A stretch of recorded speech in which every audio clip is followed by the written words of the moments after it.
Hi. It's a multiple honor to be part of this, but also with such an amazing group of other artists doing really diverse and special, one-of-a-kind performances. It's very moving. I may not be able to get out of that last groove. We'll see. Yeah, it's true.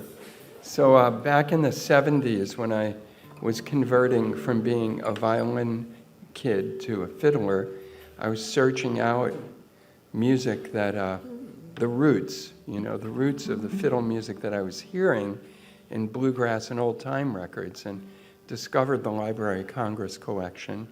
And this tune by William Stepp, played by William Stepp, was mesmerizing. And I figured out, it's in another tuning, kind of like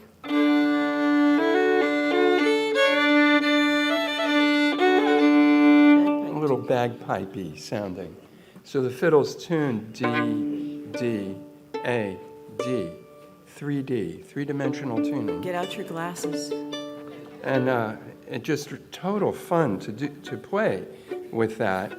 And I tried, as I was trying to absorb this stuff, I tried to learn to play it just like William Stepp, and I just couldn't do it. And so I suggest that you all hear the original, because it's a remarkable performance. At one point he says, "This is the bony part," which is a priceless moment. I won't do that.